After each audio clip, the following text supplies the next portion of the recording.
Invitamos al escenario como moderador a Fernando Rospigliosi, presidente del Congreso de la República del Perú ad interim y exministro del Interior, a Francisco Calisto Gianprietri, vicealmirante en retiro de la Marina de Guerra del Perú, y a Juan Villarán, ex asesor de la presidencia del Consejo de Ministros y del Ministerio de Justicia, además de ser ex vicepresidente del INPE. Adelante.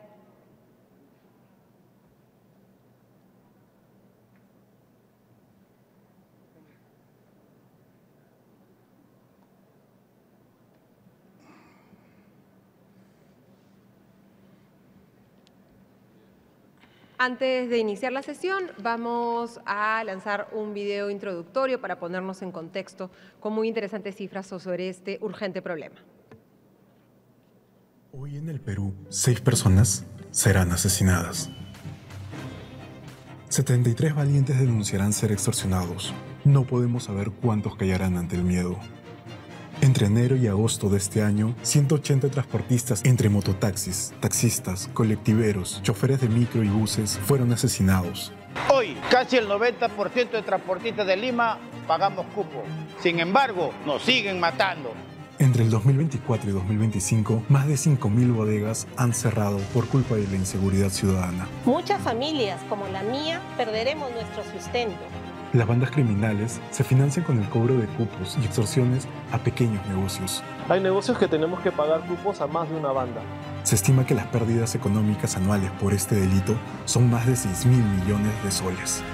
Y el costo total de inseguridad asciende a más de 31.500 millones de soles al año. Eso es el 3% del PBI.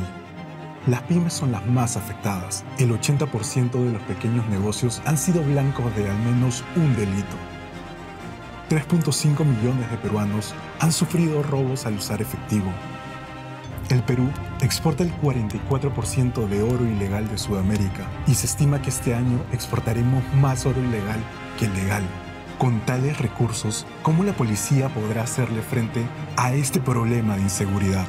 Pese a esto, la policía ha logrado capturas importantes como la de los cabecillas del Tren de Aragua, entre otras bandas criminales. No obstante, durante este quinquenio hemos tenido 3 presidentes, más de 15 ministros del Interior y una alarmante rotación de las cabezas de la institución policial. Y la verdad incómoda es que, pese a las alarmantes cifras, noticias, conferencias, marchas, la indiferencia sigue. Preferimos voltear la mirada. Es momento de unirnos para tomar acción. No dejemos que más voces se apaguen.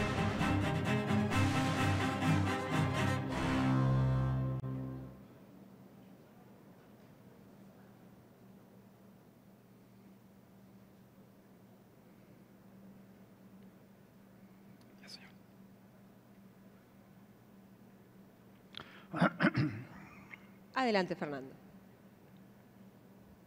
Comience.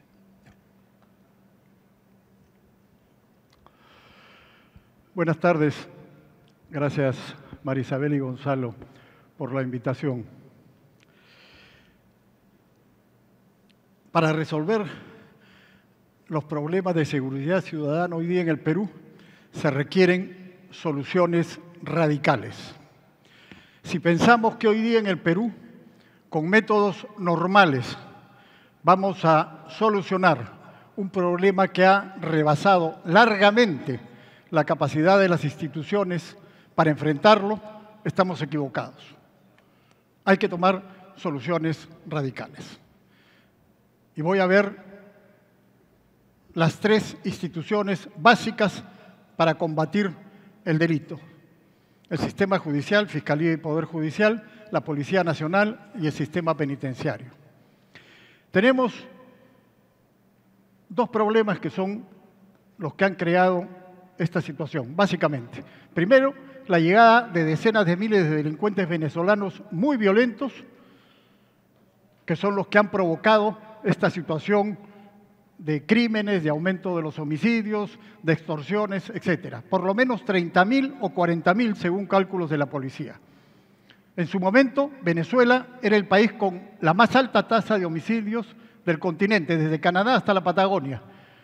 Y los responsables de la política en ese momento no se fijaron en ese hecho y dejaron entrar libremente a más de 1,5 millones de venezolanos. Hoy día estamos pagando las consecuencias y algunos de ellos encima nos dan consejos hoy día.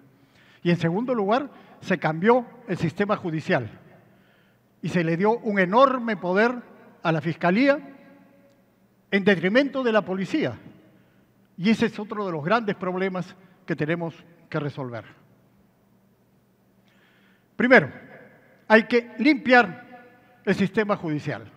Se habla de una reforma judicial que es indispensable. Por cierto, sí, hay una comisión en el Congreso que dirige Mari Carmen Alba, que ella tiene una propuesta que en caso de aprobarse, se requieren votos para eso, tomará por lo menos 2 años en empezar a implementarse y en dar resultados 3, 5, 8, 10 años, no sabemos cuánto.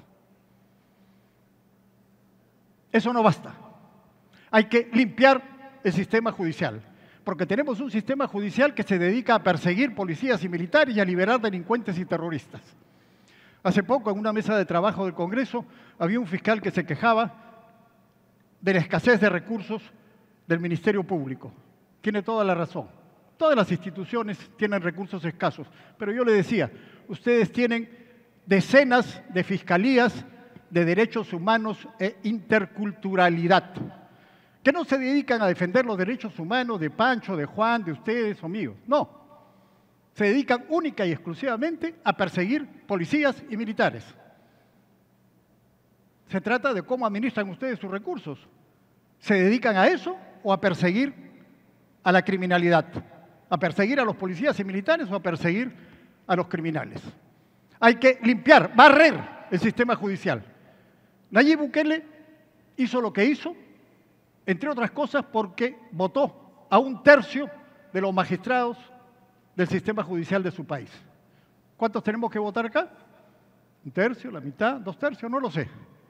Pero si no se hace eso, no vamos a derrotar a la delincuencia. El resto son historias. La policía tiene problemas muy serios y tiene también muchas potencialidades. Hay un problema de gestión, hay muchos recursos que se desperdician y se mal utilizan. Hay un problema de calidad. Ese problema es básicamente de las escuelas policiales. Han habido 27 escuelas policiales, hoy día hay 19. La policía tiene un plan ya para eliminar 9 y quedarse con 10. Esas escuelas no tienen instructores, no tienen infraestructura, son un desastre. Entra cualquiera y por eso tenemos esos problemas de delincuencia en la policía. No hay filtros adecuados. Además, hay que tener en cuenta que la policía tiene una propensión natural a la corrupción. Si bajaran los ángeles y arcángeles del cielo y se convirtieran en policías, sería un desastre, porque no conocen el mal. La policía está en contacto directo con la delincuencia.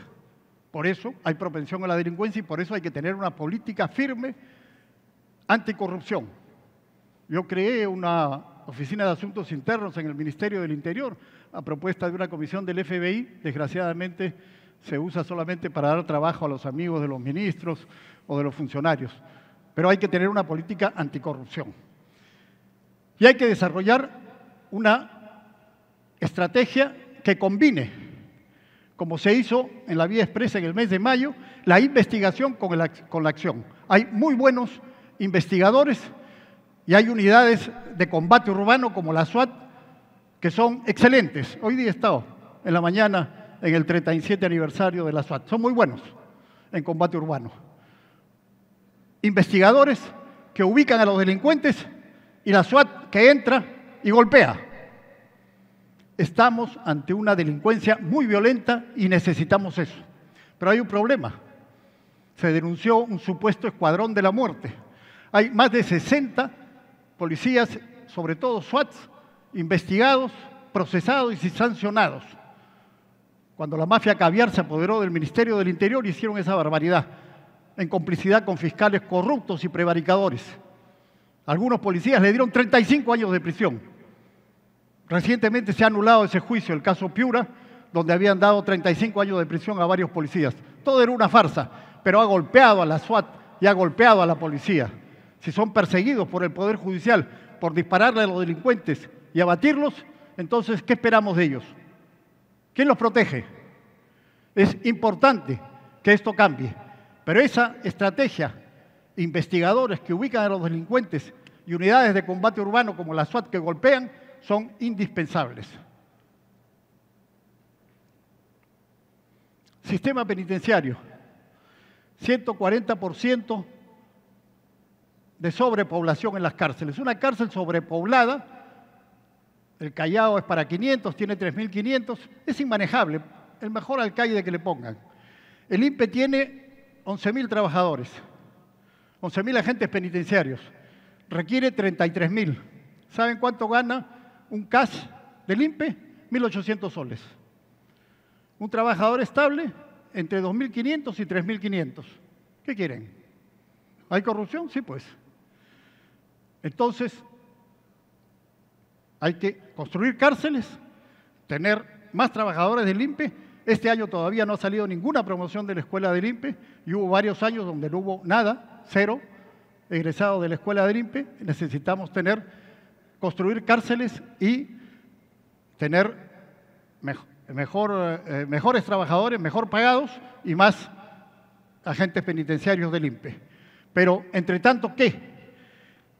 Esa foto es la de el sheriff Arpaio, en Arizona. Necesitamos prisiones provisionales. El próximo gobierno tiene que emprender un trabajo duro y fuerte. Estado de excepción y redadas masivas. Con esto de estado de emergencia, está muy bien, no vamos a resolver muchas cosas. Si queremos derrotar realmente la delincuencia, tenemos que entrar a golpear inmediatamente. Apenas se instale el nuevo gobierno. Se pueden hacer prisiones provisionales para albergar a cientos de delincuentes, a miles de delincuentes que deben ser capturados bajo un estado de excepción. Mientras se construyen cárceles, rápidamente, Bukele lo demostró, se pueden construir cárceles, hizo una cárcel muy grande en 10 meses. Bueno, acá podemos hacerlo en un año y medio, no lo sé. Pero entre tanto, tenemos que golpear y detener masivamente a los delincuentes. Si no, esto no se va a resolver. ¿Qué necesitamos para eso? Liderazgo. Mucho se ha discutido cuando se hablaba de lo que había hecho el presidente Bukele en El Salvador, de si el control territorial, de si tal medida o tal otra. No nos fijemos en los detalles. Liderazgo.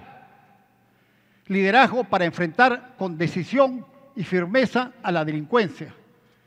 Liderazgo para no tener en cuenta cuando venga la Comisión Interamericana Defensora de Derechos de Delincuentes y de Terroristas a tratar de frenar lo que se hace en un país, al tacho de basura con sus informes y sus resoluciones. Ese es el liderazgo que necesitamos. Con eso, un país pequeño y pobre como El Salvador pudo hacer ese gigantesco esfuerzo y pacificar el país. ¿Acaso no lo podemos hacer nosotros? No se derrotó al terrorismo en los años 90, pero digo, si vamos a pretender en una situación no idéntica, por supuesto, pero en cierto sentido parecida, por el desborde de la violencia, por el desborde de la inseguridad. Hoy día hemos tenido nuevamente un paro de transportistas. Si vamos a pretender que con medios normales, con los medios habituales, vamos a poder derrotar a esa delincuencia tan violenta y tan extendida y tan impune, no. No vamos a poder si es que seguimos ese mismo camino que ya se ha ensayado este año, el anterior y el anterior y el anterior. Está demostrado que así no se puede. Hay que tomar soluciones radicales. Eso es posible en el Perú. Yo espero que el próximo gobierno tenga el liderazgo suficiente para emprender con energía, firmeza y decisión la lucha contra la delincuencia, sin arredrarse, sin atemorizarse frente a las críticas que pueden venir de dentro del país o de fuera del país. Y estoy convencido de que si tenemos ese liderazgo, los vamos a derrotar nuevamente como derrotamos antes al terrorismo. Gracias.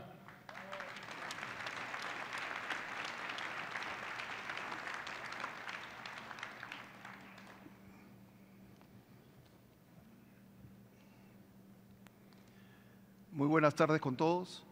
Agradezco primero a la organización por haberme permitido estar con ustedes el día de hoy. Es realmente demandante estar de frente a tantas personas con tanto IQ y poder darles una exposición. Cuando recibí el encargo dije, muy bien, no hay ningún problema. Pero después dije, ¿en qué lío me he metido? Porque si metemos el IQ de todas las personas que están acá en esta sala, en una curva estadística del Perú, ustedes están way off, 2 desviaciones de estándar a la derecha. Y como son más inteligentes que yo, van a poder entender lo que les voy a tratar de decir. Me voy a apoyar un poco en mi exposición en un video muy corto.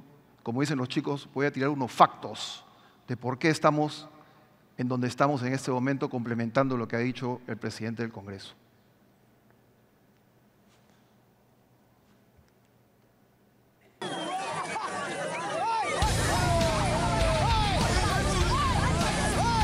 Usted es el papá de la libertad. Soy la mamá de todo el Perú. Usted es el papá de la libertad. Soy la mamá de todo el Perú. Se han analizado varias propuestas y justamente una de ellas es esta incorporación de la Policía de Orden y Seguridad. A veces hasta con 10 solcitos hacemos sopa, segundo y hasta postrecito, ¿cierto? ¿Qué va a permitir esto? Que el Perú pueda hacer ejercicio y uso de la interdicción aérea, no letal. Lo que ha pasado en Ecuador, le puedo decir al país, a la población entera, que queda en Ecuador. Nosotros, paulatinamente como gobierno, hemos estado dando estados de emergencia porque se incendiaba el país. Yo puedo ser la jefa suprema de las Fuerzas Armadas, pero no tengo comando. Bueno, la voy a saludar, Le dijo tu mamá.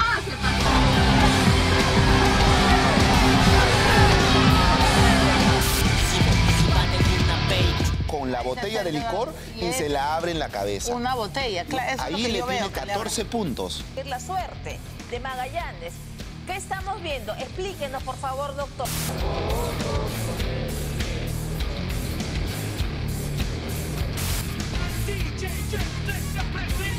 Ministerio Público en la casa.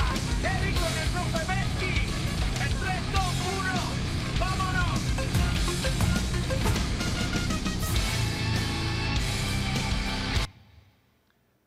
¿Qué cosa he querido graficar acá en este video, más allá de la profunda desconexión que tiene o que ha tenido el gobierno que acabamos de una u otra manera pasar? No me he querido ir más atrás porque si no tendría que investigar sobre si el pollo está vivo o está muerto todavía, pero esa no es la idea, ¿no es cierto? Porque esto es lo que está sucediendo. Cuando uno tiene un problema y no entiende el problema, cualquier solución que podamos implementar sobre ese problema, lo único que va a hacer es empeorar el problema. Y va a ser peor aún si decimos que no tenemos un problema. Habiendo tenido un ministro del Interior que decía que lo que pasa en Ecuador no va a pasar al Perú, mire lo que está sucediendo en el Perú en este momento. Lo que pasa en Venezuela no va a extrapolarse fuera de Venezuela, no va a llegar al Perú, mire lo que estamos viviendo en este momento. O una presidenta de la República que le tira caramelos a la gente. O un ministro del Interior que le da vasos volados y después los reciben con piedras. No estamos entendiendo el problema. Y otro primer ministro que dijo interdicción aérea no letal para combatir el narcotráfico. Estoy tratando de entender en un profundo ejercicio de abstracción qué quiso decir, porque no lo entiendo hasta el día de hoy. Quería convertir a la Fuerza Aérea del Perú con sus aviones de combate y sus pilotos de combate en el serenazgo del aire. Mandamos a los aviones al aire y le decimos a los narcotraficantes, oye, baja, por favor, porque tienes que estacionarte en la esquina. Desconexión con el problema, no lo estamos entendiendo. Y eso es lo que está sucediendo en el Perú y seguimos reverberando y creemos que la solución va por la militarización o la policialización de la solución del problema. Equivocados estamos.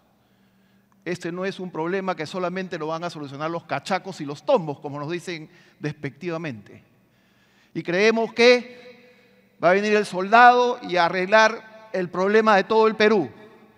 Que pongan estado de emergencia, que saquen los tanques a la calle y que agarren a balazos a todo el mundo. Listo, solucionamos el problema, listo, chao.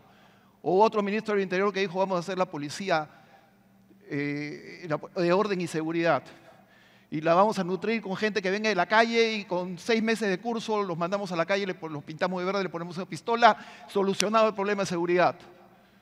No estamos entendiendo el problema y ponemos un estado de emergencia. Otro facto más. Es el último decreto de estado de emergencia,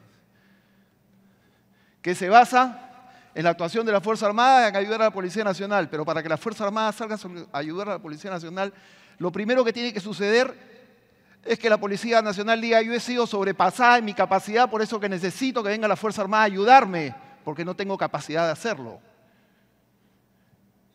Error. Es un error, porque ya estás aceptando de arranque que estás en desventaja frente a tu adversario. Y, más aún, decimos, la Fuerza Armada apoyará a la Policía Nacional bajo lo que establece el decreto legislativo 1095. Y la Policía Nacional tiene otro decreto legislativo que es el 1186. Son dos marcos legales totalmente diferentes. La Fuerza Armada tiene un marco legal que alumbra su actuación en conflictos armados. Y lo que vivimos en el Perú no es un conflicto armado. Y la Fuerza Armada está apoyando a la policía porque la policía ha sido sobrepasada en su capacidad. Están haciendo lo mismo y no tienen las mismas capacidades. Porque este decreto legislativo 1186, que fue modificado por una ley, le dice a la Policía Nacional, por ejemplo, tú tienes la capacidad de abatir un delincuente y estás alumbrado por la ley gracias al apoyo del congresista Rospigliosi. Pero se olvidaron de la Fuerza Armada, porque la Fuerza Armada dice: a ti te alumbra otro decreto supremo, decreto legislativo que no tiene nada que ver con el orden interno, que habla del derecho de la guerra. Y entre una de las cosas, tiene que determinar un grupo hostil para poder atacarlo, cosa que nadie hasta el día de hoy ha determinado, muy gaseosamente. Y entonces le decimos a la Fuerza Armada: usted tiene, y acá está, facto, y usted tiene que entrar con proporcionalidad.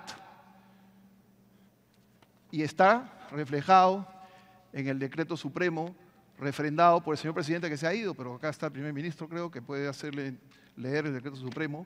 Y eso es un error, porque no puede haber proporcionalidad. La proporcionalidad lo único que hace es alimentar el enfrentamiento.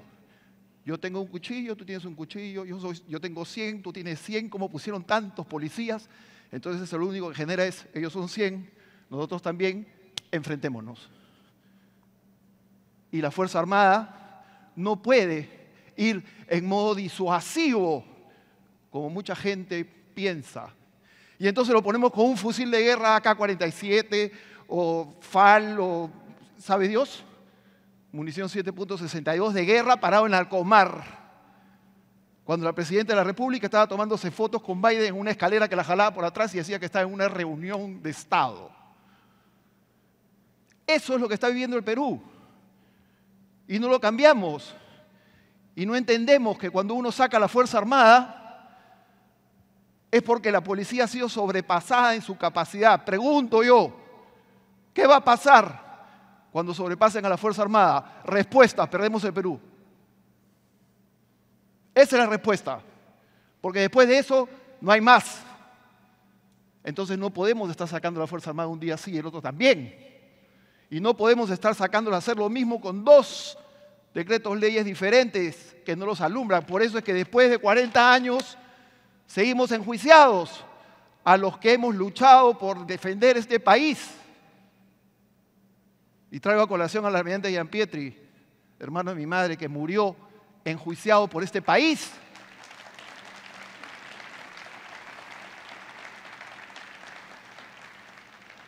Entonces no podemos tener este concepto de que la Fuerza Armada sale en una concepción disuasiva con un tanque o con un fusil de guerra frente al Arcomar. Estamos en un error. Acá el Congreso de la República tiene un trabajo arduo que tiene que hacer.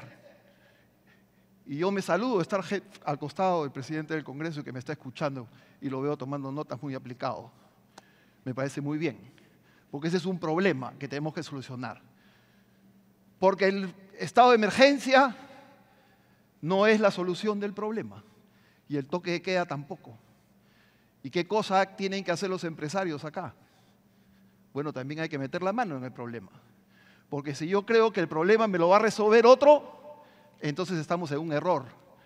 Porque muchos creen que gastar, entre comillas, en seguridad, pero en seguridad nacional, no en la seguridad de su empresa, es botar la plata. Y no es así, es invertir en la seguridad del Estado, apoyar al Estado en lo que quiere hacer, apoyar al Perú.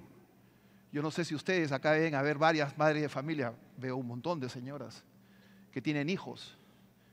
Póngase, y acá termino, en este ejercicio no muy profundo. Imagínense que sus hijos estén en la Fuerza Armada y se vayan a luchar por el Perú. ¿Alguno de ustedes alguna vez ha visto morir un hombre al costado suyo defendiendo al país? Yo sí.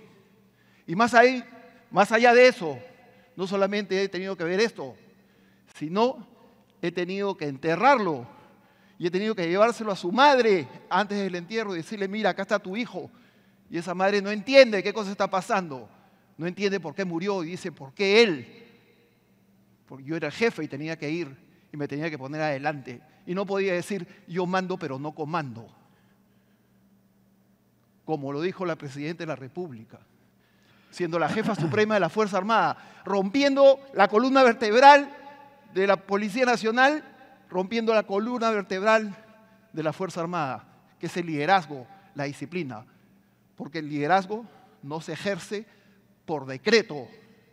El liderazgo se ejerce con el ejemplo. Y uno tiene que ir al frente de su gente. De lo contrario, está equivocado. Gracias, señores.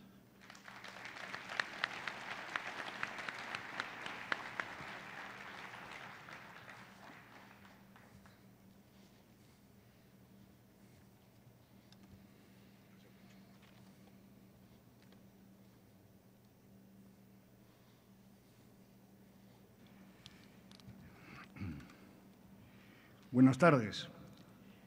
Trataré de dar propuestas estructuradas y estructurales técnicas de acción política necesarias al sistema de seguridad ciudadana, olla sin duda de seguridad nacional y principal preocupación del país. Es lo que me toca.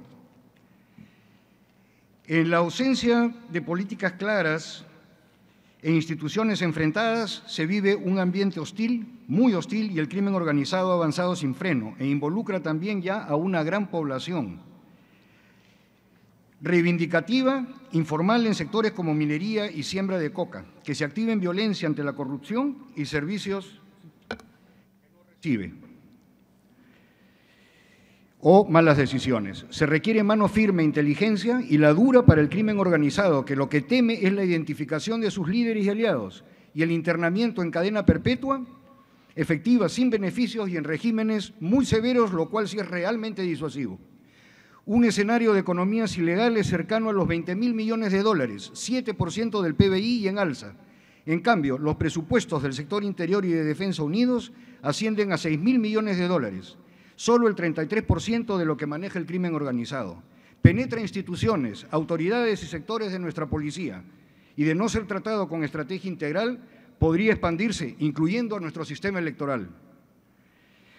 Y son 4 los ejes principales y solo recién con ello las estrategias que tanto se escuchan como emergencias, control de celulares y tantas propuestas más.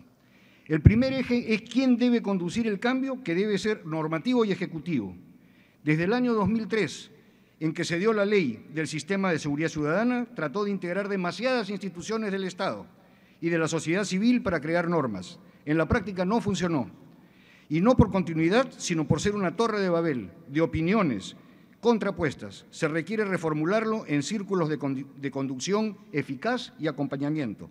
El primer órgano central o Estado Mayor, no delegable, solo con los más altos niveles pertinentes del Poder Ejecutivo, así como los propios castrense, policial, penitenciario y de inteligencia. Un segundo círculo, a convocarse solo a requerimiento del primero para vincular las decisiones, conformado por el presidente del Congreso, presidente del Poder Judicial, fiscal de la Nación y ministro de Economía y Finanzas. En un tercer círculo, convocado también solo según se requiera en una coyuntura, por instituciones sectoriales, por ejemplo el INDECI, gobiernos locales y miembros gremiales de la sociedad civil. Así, con decisión política y decisiones ejecutivas vinculantes hacia el mismo objetivo, se podrán reformular recién con plena legitimidad acciones firmes a lo largo de toda la cadena de seguridad en la República. El segundo eje estructural es la Policía Nacional. El Perú, a diferencia de la mayoría de países, cuenta con una sola policía.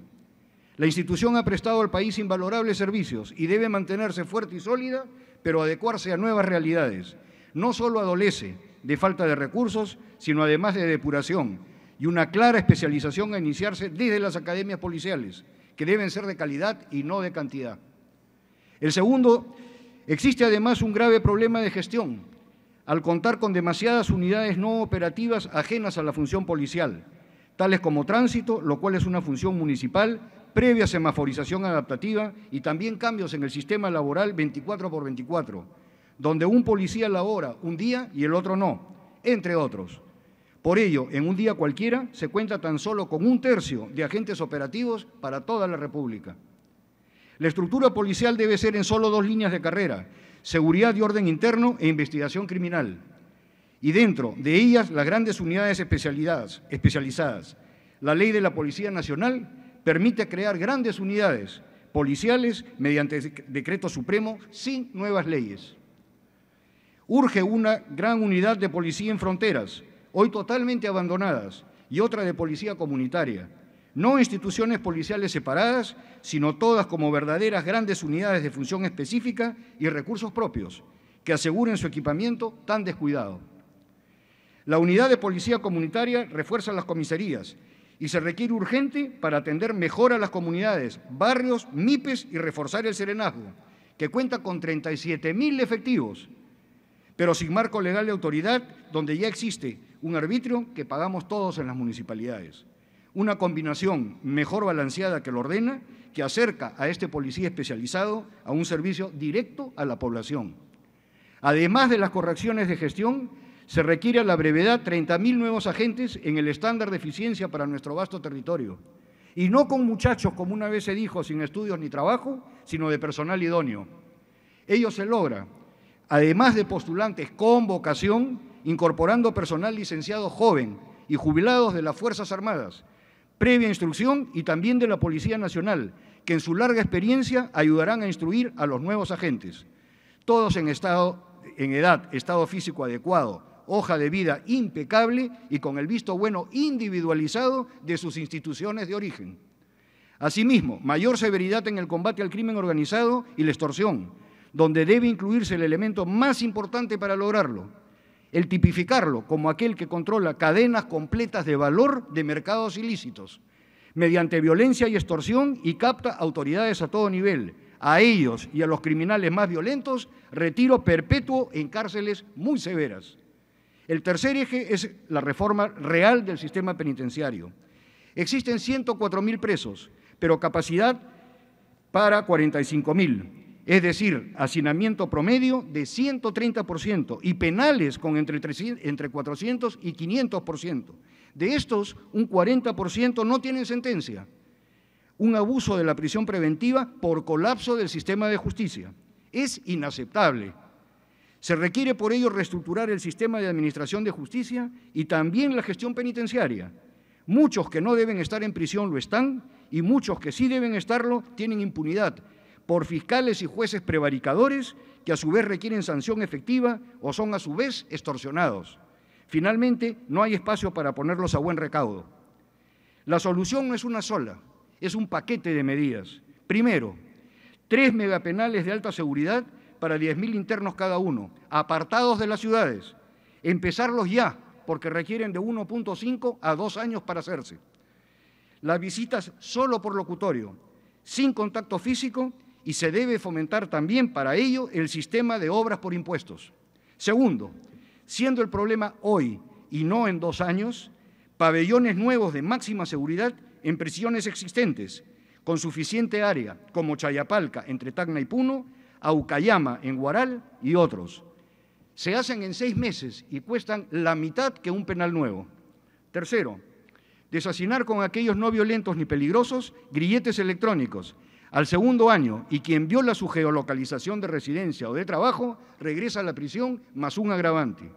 Cuarto, cumplir el propósito penitenciario para internos recuperables de acuerdo al artículo 139 de la Constitución. Nunca cumplido. El sistema debe ser sancionador, pero a la vez procurar la rehabilitación, donde ello sea posible. Y además, su autosostenimiento. Ello es posible mediante asociaciones público-privadas, que no son privatización pura. El sistema es a costo cero para el Estado, mediante inversión privada que los construye para internos de condenas cortas y medianas y a la vez los tecnifica. Recibe el rendimiento de recursos forestales, agroindustria, agropecuarios, pesca en acuicultura, confecciones, entre otros, y mano de obra que se convierte en altamente tecnificada. El interno mejora sus ingresos, lo cual, junto a condenas cortas, disuade en la evasión, que significaría una extensión de condena, y al salir al medio libre, una profesión técnica, y el poder establecerse y asociarse, inclusive con su familia, junto al emprendimiento, incrementando la fuerza laboral. Ello resuelve lo difícil que es en muchas ocasiones obtener trabajo a un expresidiario, lo que crea un círculo vicioso de retorno a los penales. Luego de un periodo de incentivo, estas cárceles no solo no le cuestan nada al Estado, sino que contribuyen impuesto a la renta. El espacio sobra para ello. Solo como ejemplo, el INPE cuenta en Ucayali con 28.000 hectáreas en el CEPA, y así en la costa, en la sierra y en la puna. Como medida de emergencia por la situación desbordada, es necesario ampliar el tiempo de flagrancia por delitos graves y reclusión temporal en instalaciones en desuso de las Fuerzas Armadas y similares, que se puede realizar en 3 meses, y de allí su traslado a las definitivas, tal como esbozado en el plan. Es de especial importancia para criminales extranjeros, en especial de Venezuela, cuya extradición es solo posible a su país y se conoce que Maduro no lo permite. Disuasión eficaz a quienes piensan en nuestro país como destino criminal. Otras reformas son urgentes. El fin del pernicioso sistema Reinfo, pantalla que sostiene crimen organizado y en cambio una auténtica ley MAPE que se posterga por intereses y podría formalizar y dar acceso a la seguridad social a 1 millón de personas, la protección del medio ambiente y su incorporación final a la base tributaria. Asimismo, reestructurar la Fiscalía, Poder Judicial y Junta Nacional de Justicia para ser despolitizadas y funcionales a su finalidad constitucional, y terminar con aquellos magistrados provisionales que dependen muchas veces de la ideología e intereses de quienes los ratifican. Por último, no se puede soslayar sanciones penales efectivas a jueces que cometen prevaricato y no condenan a criminales o desprotegen a las fuerzas del orden. Acciones para, en una nueva estructura de combate a la criminalidad, firme, integral y vinculante al más alto nivel, para asegurar al país hacia su desarrollo en paz en su primer año de ejecución. Finalmente, a la sociedad civil y al empresariado, participar y comprometerse activamente para apoyar elecciones democráticas con información fidedigna al más alto nivel para asegurar el país participar y comprometerse activamente para apoyar elecciones democráticas con información fidedigna y bien difundida en la población, tarea ineludible y de responsabilidad de todos, sin temor y sin indiferencia. A las actuales autoridades y a las próximas a instalarse en pocos meses, alineen voluntades hacia un mismo objetivo, innoven, diseñen y realicen cambios consistentes. Muchas gracias.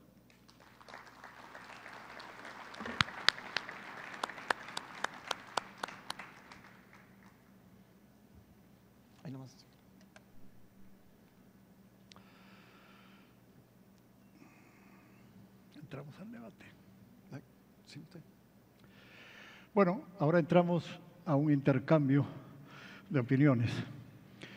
Creo que todos estamos de acuerdo en que uno de los problemas más serios es la crisis que tiene el sistema judicial, que es el que finalmente procesa y sanciona a los delincuentes. Hemos visto estas cosas atroces que han ocurrido en la Fiscalía, por ejemplo, de las peleas, etcétera, Y lo que sucede todos los días de fiscales que liberan delincuentes. ¿Cuáles son las alternativas específicas que creen ustedes pueden resolver este problema sin el cual no vamos a derrotar a la delincuencia? Pancho. Yo creo, señor congresista, que más allá de entender el problema, tenemos que tener claro de que esta solución tiene 3 planos. Un plano es el plano estratégico, y esto va desde la decisión política, que yo creo que el gobierno en esta ocasión sí la tiene, pero lo más importante acá es la articulación del sistema per se, como sistema. Por eso es que insisto yo en que la solución solamente coercitiva del Estado, apoyado en el vector militar y policial, es un error. Tenemos que hacer que el sistema funcione como tal, comenzando desde el Serenazgo y terminando en el INPE, pasando por la Fiscalía, etcétera, etcétera, etcétera. Esto es una misión que tiene que encabezar el presidente de la República y no otro. Menos mal que en estos tiempos ya no tenemos a un presidente enfrentado con el Poder Judicial y el Poder Judicial con la Fiscalía y la Fiscalía con la Policía, porque eso ha sido superado. O sea que podemos ir en ese camino. Y el presidente de la República, si bien es cierto, tiene que supervisar acciones operativas, no se puede enfrascar mucho en el día a día, en la parte táctica operativa, control del personal, viendo los DNIs, yendo a las comisarías. Eso está bien, pero eso es una supervisión de la acción planeada. Primero tenemos que planear qué vamos a hacer para después ir a supervisar y no al revés. A nivel operativo, rápidamente, a nivel operativo, tenemos que armonizar estos 2 decretos supremos para que puedan funcionar la Fuerza Armada y la Policía Nacional. Si están haciendo lo mismo, no pueden tener marcos diferentes. Y el último, en el nivel táctico, la Policía Nacional tiene que tener una acción más activa, táctica. La Policía Nacional no puede pararse a recibir piedras, palos, bombas molotov, que alguien dice que no son armas, parados ahí 7 horas seguidas sin hacer nada. Tiene que haber acción táctica y eso es lo que está faltando. Juan.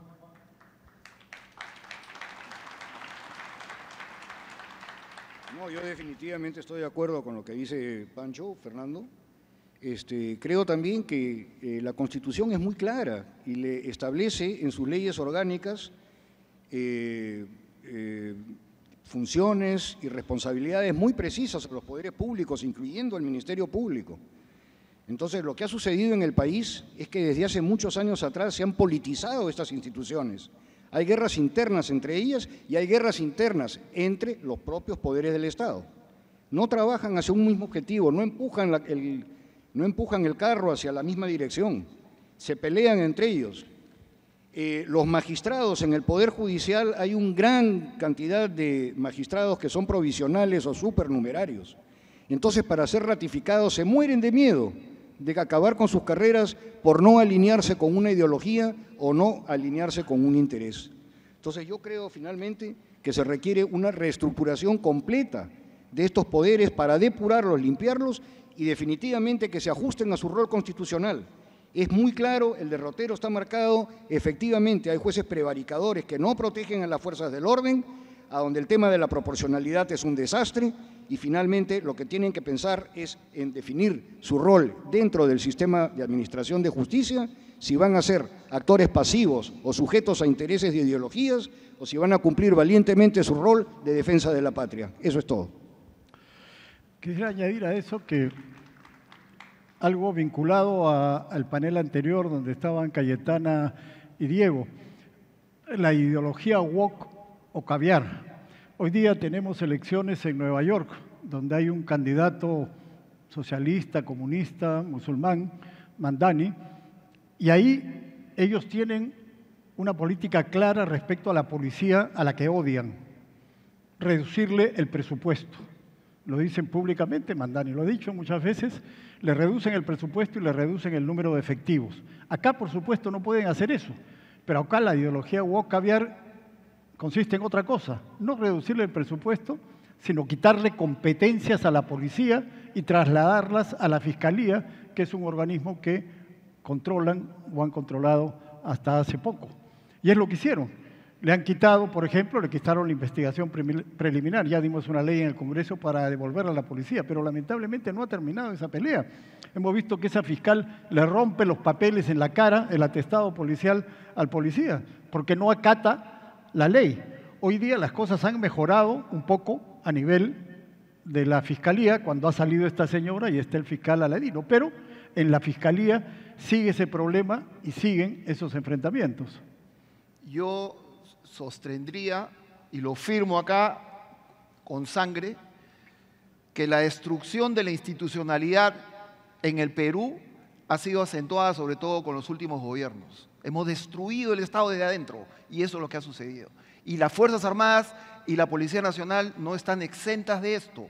Cuando vino esta cultura wok, caviar, y derogó, por ejemplo, el Código de Justicia Militar, implantó la nueva ley, que es la Ley de Régimen Disciplinario, con un sesgo garantista, equiparándola a la ley o a la justicia civil, cuando la justicia militar tiene una orientación completamente diferente, porque la justicia militar trabaja sobre la disciplina de una institución, que es la que están quebrando. Usted sanciona a una persona, esa persona viene con un abogado dentro de la vida militar. Eso no puede seguir, congresista, eso tiene que cambiar.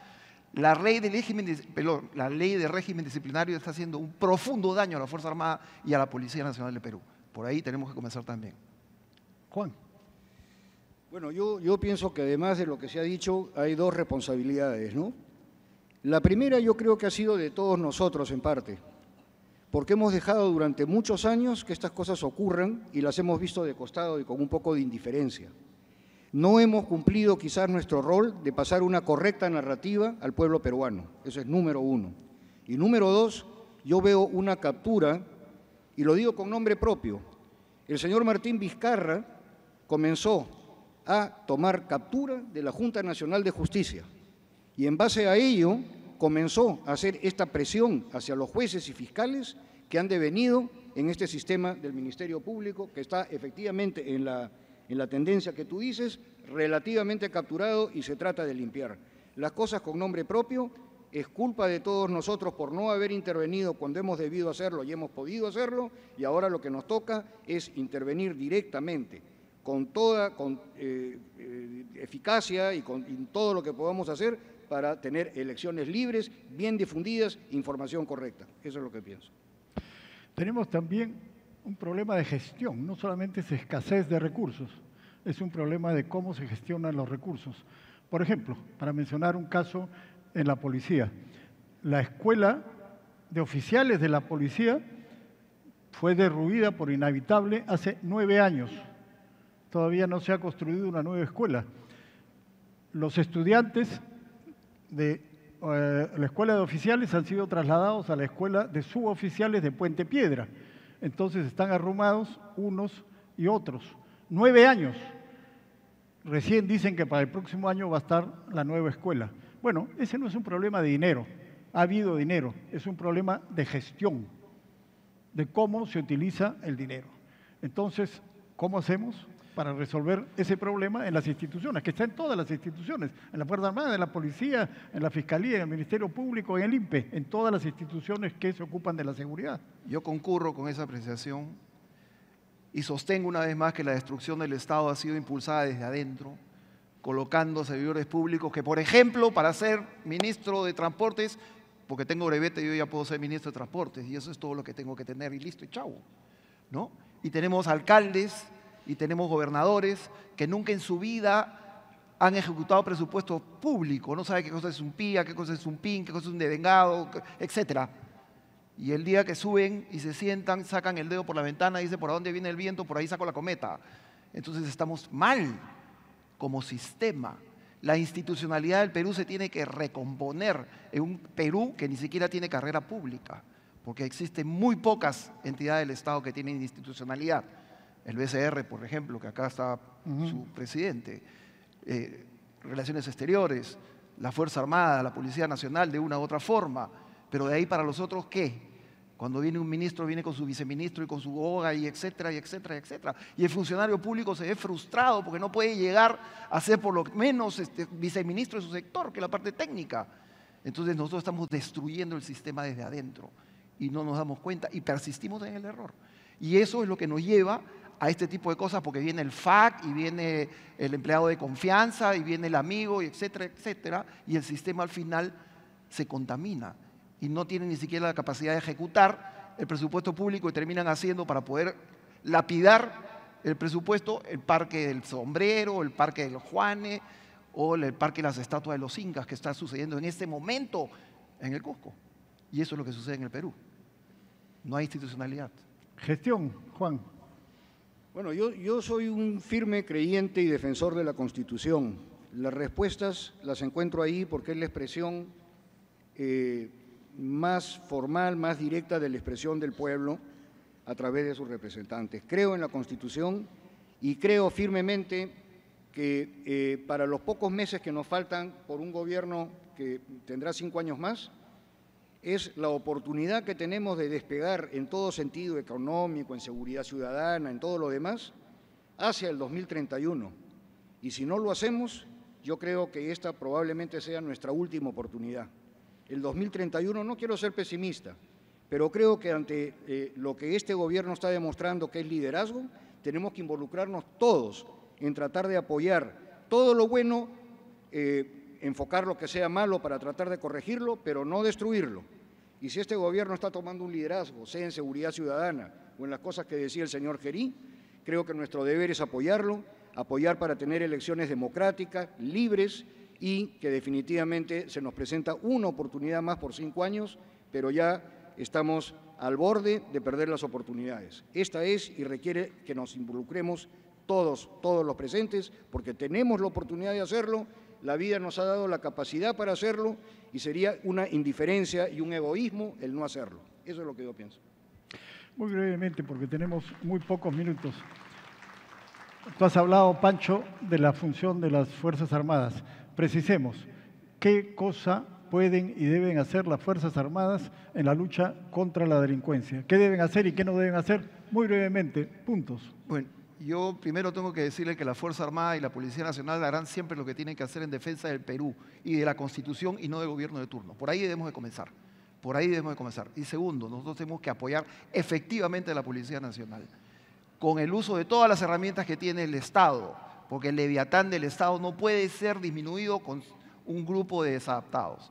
Esto tiene que ser en forma eficiente, con un comando unificado, con ejecución descentralizada y tomando liderazgo de las acciones. Y después asumir la responsabilidad que esto corresponda dentro del marco legal, porque no nos podemos salir del marco legal. Entonces, no pretendamos que la Fuerza Armada va a solucionar el problema solo. La participación de la policía, si nosotros ganamos el terrorismo, este Perú fue por la participación de la ciudadanía. Y acá tenemos que ponernos todos en la misma frecuencia. Juan. Bueno, las Fuerzas Armadas y la Policía Nacional tienen roles muy específicos en los artículos 165 y 166 de la Constitución. Sus deberes son no deliberantes y, al mismo tiempo, el presidente de la República y el poder político tienen la obligación de apoyarlos para que puedan cumplir su función constitucional. Tiene que haber un liderazgo, tiene que haber círculos de comando, no se puede mirar de costado, y las Fuerzas Armadas y la Policía Nacional, como lo están desde hace más de 100 años, estarán siempre dispuestas a defender a la patria, pero necesitan el apoyo del poder político y en salvaguarda de sus funciones constitucionales. Yo creo sinceramente mucho en las Fuerzas Armadas y en la Policía Nacional.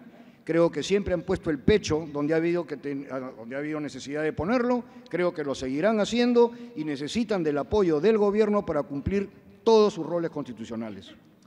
Desde el punto de vista legislativo, solamente para señalar, se dice que el Congreso da leyes pro crimen.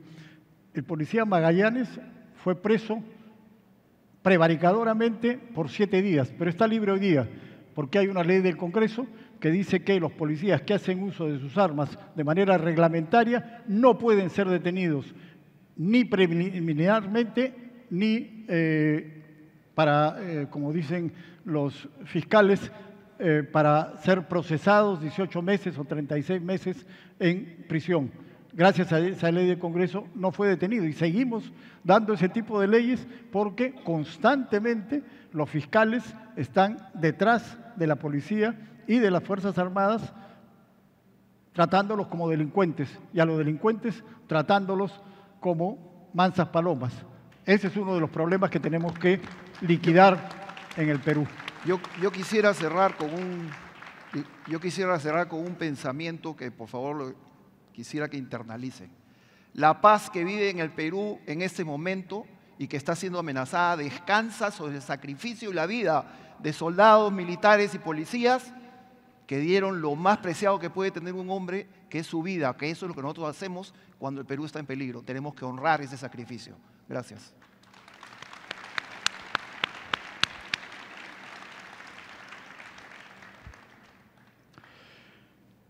Listo. Conclusiones. Creo que está más o menos claro que tenemos muchas coincidencias. Quisiera señalar solamente algunas cosas importantes que no se queden en el tintero. Por ejemplo, como ha señalado Pancho, ¿van a entrar funcionarios a aprender o se requiere gente que conozca? ¿Cuántos años se demora un funcionario en aprender cómo trabaja el Estado? Ahí tenemos un problema que tú has señalado y que me parece importante. Eso vamos a verlo reflejado en las próximas elecciones. Juan ha señalado la necesidad de los círculos, de tener claramente definido quiénes son los que toman las decisiones en el primer círculo, y en el segundo y en el tercero. Pero eso es fundamental que esté claramente establecido, porque lo que tenemos es una situación más o menos caótica en el Estado ahora, como consecuencia de todos estos cambios abruptos de gobierno que hemos tenido. Pero finalmente hay que señalar que en lo que respecta a las instituciones encargadas de combatir el delito, es indispensable cambiar completamente lo que hay en el sistema judicial. Algunos dicen una reforma. Yo sostengo una reforma, pero además, cuando entre el próximo gobierno, barrer completamente con todas las lacras que hay ahí. Ese es un punto que tiene que llevarse adelante. Si no, no va a haber cambios sustanciales. Estamos de acuerdo en reforzar a la policía y a las Fuerzas Armadas. Y es un problema no solamente de recursos, sino de gestión. Y finalmente, claramente, en lo que respecta al INPE, hay que construir más cárceles, pero también tomar medidas provisionales de emergencia que son indispensables en la situación que vivimos. Muchas gracias.